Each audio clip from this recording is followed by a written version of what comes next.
அஸ்ஸலாமு அலைக்கும் உஸ்தாத். ஞாயிற்றுக்க தலைப்பு வந்து மிஹ்ராஜ் பயணத்தின் சிறப்பு.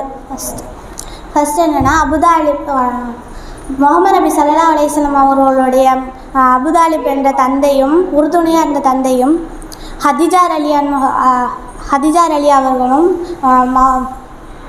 மௌத்தாயிடுறாங்க. அந்த செய்தி வந்து முகமது நபிக்கு போகுது. அப்புறம் தாயிப் நகரத்தில் கொடுத்த மக்கள் கொடுமையினால் முகமது நபி வந்து ரொம்ப கவலையாக கண்ணீரோடு போய் காஃபா வாசலில் போய் உட்காந்து அழுகுறாங்க.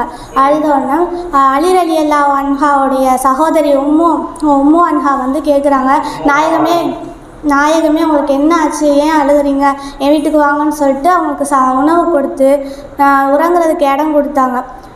அவங்க கவலையோடு சாப்பிட்டுட்டு நல்லா அசந்து உறங்கிட்டாங்க. ஜிப்ரீல் அலைஹிஸ்ஸலாம் வராங்க. ஜிப்ரீல் அலைஹிஸ்ஸலாம் வந்துட்டு முகமது நபியோட நெஞ்சை பிளந்து அவங்க இருதயத்தை எடுத்து சொர்க்கத்தில் இருந்து கொண்டு வரப்பட்ட தங்கத்தட்டில் வச்சு ஜம்ஜம் தண்ணீரால் அவங்க இதயத்தை கழுவுறாங்க. கழுவுன பிறகு அது பேரொளி பெற்று அந்த இருதயம் உள்ளே வச்சு மூடப்படுது.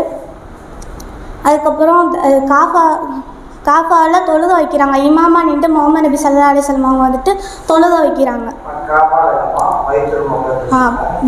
பைத்துல் முகத்தஸில் தொழுக வைக்கிறாங்க. ஜிப்ரீல் அலைஹிஸ்ஸலாம் வந்து புராக் வாகனத்தில் வந்து அல்லாஹ்வை சந்திக்க புராக் வாகனத்தில் செல்கிறாங்க. முகமது நபி போக சொர்க்கம் நரகம் எல்லாத்தையும் பார்க்குறாங்க. சொர்க்கத்தில் எவ்வளோ சந்தோஷமாக இருக்கிறத பார்க்குறாங்க. நரகத்தில் என்னென்ன வேதனை அனுபவிக்கிறாங்கன்றதை பார்க்குறாங்க. அங்கே அதிகமாக இருக்கிறது பெண்கள் தான், அதையும் பார்க்குறாங்க. அல்லாஹ்வை சந்திச்சுட்டு வராங்க. அல்லாஹ் சந்திக்கிற பாக்கியம் எவ்வளோ பெரிய அந்தஸ்தை வந்து முகமது நபிக்கு அல்லாஹ் கொடுத்துருக்கான் அப்படின்றத இந்த இடத்துல பார்க்கணும். இன்னொன்று என்னென்னா, மிஹ்ராஜ் இரவில் தான் தொழுகை வந்து பரிசளிக்கப்பட்டுச்சு நம்மளுக்கு.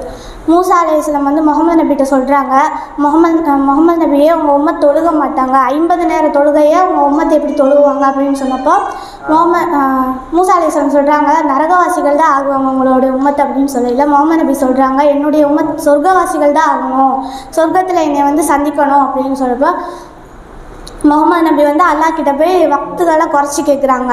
50 நேர தொழுகையை கொஞ்சம் கொஞ்சமாக குறைச்சிட்டு வந்து மூசா நபிகிட்ட மறுபடியும் வந்து கேட்கல.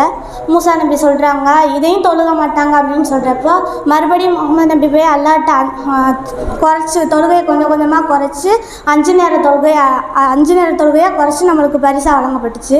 அந்த 5 நேர தொழுகையும் தொழுகிறோமான்னு கேட்டால் இல்லை.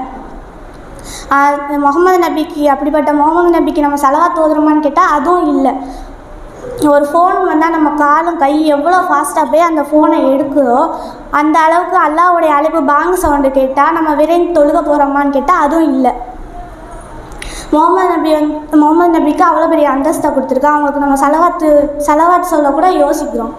அந்த அளவுக்கு நம்ம தொழுகை அவ்வளோ பரிசாக இந்த இரவில் மிஹ்ராஜ் இரவில் தான் நம்மளுக்கு பரிசாக வழங்கப்பட்டிருக்கு. அந்த தொழுகையை நம்ம பேணி காக்கணும். நல்ல அமல்களை செய்யக்கூடிய சீதேவிகளாக அல்லாஹ் ஆக்கி அருள் புரிவானாக. அஸ்ஸலாமு அலைக்கும் உஸ்தாத்.